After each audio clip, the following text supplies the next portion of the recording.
লীগের নাশকতার অপচেষ্টার প্রতিবাদে যুবশক্তির একটি টহল বের করা হয়েছে এবং আপনারা দেখছেন যে ইতিমধ্যে কিন্তু তারা প্রস্তুতি নিয়ে ফেলেছে এবং তারা এখান থেকে রুটম্যাপ করেছে শাহবাগ হয়ে তারা সায়েন্স ল্যাব এখান থেকে তারা যাবে এবং আপনাদেরকে যদি জানিয়ে রাখি যে আজকে 13 তারিখ ঢাকায় নিষিদ্ধ সংগঠন রয়েছে তারা কিন্তু লকডাউন দেখেছিল এবং সেটিকে কেন্দ্র করে আমরা দেখেছি বিভিন্ন রাজনৈতিক সংগঠনের নেতাকর্মীরা মাঠে নেমেছে এবং সেই সাথে আমরা দেখেছি যে এই আজকের এই 13 তারিখকে কেন্দ্র করে গত 3 দিন যাবৎ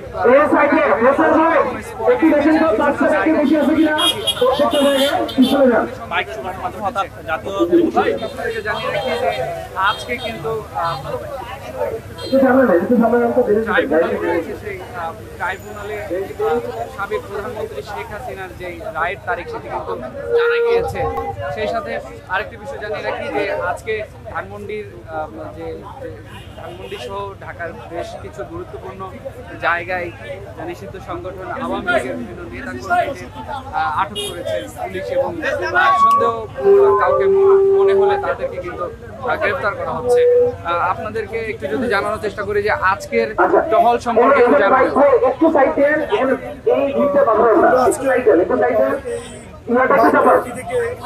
স্পষ্ট ভাষা বলে দিতে চাই যে এই বাংলার মাটিতে ফেসিবাদী খুনি হাসিনার কোনো জায়গা হবে না।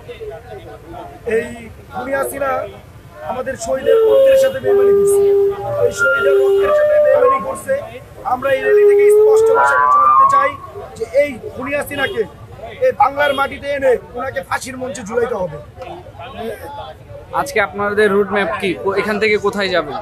আজকে আমাদের বাইক র্যালি এখান থেকে শুরু করে ধানমন্ডি থেকে শুরু করে বত্রিশ আবার শাহবাগে আসবে।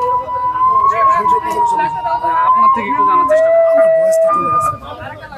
দর্শক, আপনারা যেমনটি দেখছিলেন যে তারা কিন্তু এখান থেকে সায়েন্স ল্যাব হয়ে ধানমন্ডিতে যাবে। আপনাদেরকে আরেকটি বিষয় জানিয়ে রাখি যে জাতীয় যুবশক্তি ছাড়াও কিন্তু বিভিন্ন রাজনৈতিক দলের যারা নেতাকর্মীরা রয়েছে তারা অনেকে কিন্তু গত 2 দিন থেকে বেশ কঠোর অবস্থায় রয়েছে এবং সেই সাথে শুধু রাজনৈতিক ব্যক্তিত্বই নয়, আমরা দেখেছি যে আইন শৃঙ্খলা বাহিনী কিন্তু বেশ কঠোর অবস্থানে রয়েছে এবং আমরা আরেকজনের থেকে একটু জানার চেষ্টা করবো যে আজকে কি কারণে আপনাদের এই টহল একটু জানাবেন, কি কারণে আজকের এই টহল আপনাদের জানাবেন, আপনাদের এই টহল সম্পর্কে জানাবেন। ধ্বংস করে দেওয়ার জন্য যেখানেই পাবো সেখানে ধরেই জেলে দিয়ে দেবো, কথা একটাই। আপনাদের রোড ম্যাপ কি আজকে? রোড ম্যাপ পুরো ঢাকা শহরকে, মানুষকে, প্রত্যেকটা জনগণকে বলা যে আমরা আছি, ওরা আছে, যুবশক্তি আছে, চেষ্টা করছে কোনো ভয় নাই। আওয়ামী লীগ কিছু করতে পারবে ওরা এই কর্মসূচির মাধ্যমে আমরা আওয়ামী লীগকে বুঝাতে চাই যে তাদেরকে যেখানেই দেখবো, যেখানে যে অবস্থায় পাবো সেখানে ধরেই জেলে দিয়েছি। আমরা তাদের কোনো কর্মসূচি সফল হতে দেব। আজকে 13 তারিখে যে লকডাউন তারা ডেকেছে, লকডাউন কোথায় দেখতেছেন? মানে নির্বিচারে যে হত্যাকাণ্ড হচ্ছে, এটা কি লকডাউন? এটা হচ্ছে আমরা ততক্ষণ পর্যন্ত দর্শকরা যেমনটি জানাচ্ছিল যে তারা লকডাউন দেখছেন এবং সেই সাথে তারা আজকে থাকবে রাজপথে থেকে তারা শুরু করে ধানমন্ডি থেকে শুরু করে বিভিন্ন জায়গায় তারা তাদের এই টহল অবিরত রাখবে। তাদের এই টহল নিয়ে তারা বিভিন্ন গুরুত্বপূর্ণ ঢাকার যে গুরুত্বপূর্ণ সড়ক রয়েছে সেখানে তারা যাবেন।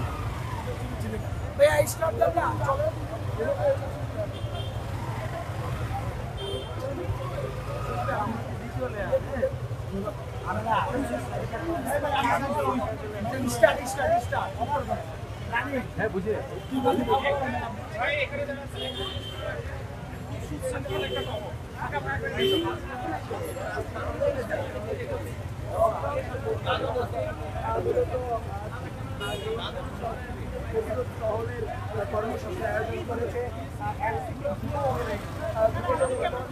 দর্শক, আপনাদেরকে জানিয়ে রাখি যে এই প্রতিরোধ টহলটি আয়োজন করেছে এনসিপির যুবশক্তির যারা নেতাকর্মী রয়েছে, ঠিক তারা এই আয়োজনটি করেছে। তারা এখান থেকে এই টহলটি নিয়ে ঢাকার বিভিন্ন জায়গা প্রদক্ষিণ করবে এবং তারা যেমনটি জানিয়েছেন যে নিষিদ্ধ সংগঠন আওয়ামী লীগের কোনো নেতাকর্মী পেলে তারা সেখান থেকে তাদেরকে ধরে জেলে দিবেন, এমনটি কিন্তু জানিয়েছেন। এবং আপনাদেরকে আবারও একটু জানানোর চেষ্টা করব আপনাদেরকে যে আসলে আজকের কার্যক্রম সম্পর্কে একটু জানাবেন ভাই।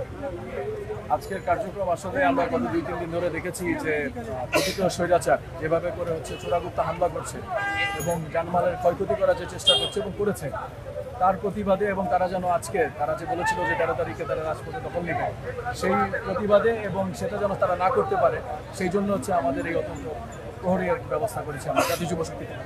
যে বিভিন্ন জায়গায় বিভিন্ন নাশকতা সৃষ্টি হচ্ছে দুর্বৃত্তদের মাধ্যমে, এটা আসলে ঠেকানো আসলে আমরা যথাযথ চেষ্টা করছি, আমাদের বাংলাদেশে যারা প্রশাসন রয়েছে তারাও চেষ্টা করছে, কিন্তু আসলে আমরা জানি যে জঙ্গি হামলাগুলো এভাবেই হয় এবং আওয়ামী লীগ আসলে একটা জঙ্গি সংগঠনে পরিণত হয়েছে এবং এই কারণে তারা বিভিন্ন জায়গায় চোরাগুপ্ত হামলা করছে এবং কাপুরুষের পরিচয় দিচ্ছে। কি মনে করছেন, কি করলে এটি রোধ করা যেতে পারে? অবশ্যই রোধ করা যেতে পারে, জনগণকে নিয়ে আমরা সারাক্ষণ রাস্তায় রাজপথে থাকবো এবং এটা প্রতিরোধ করবো ইনশাআল্লাহ।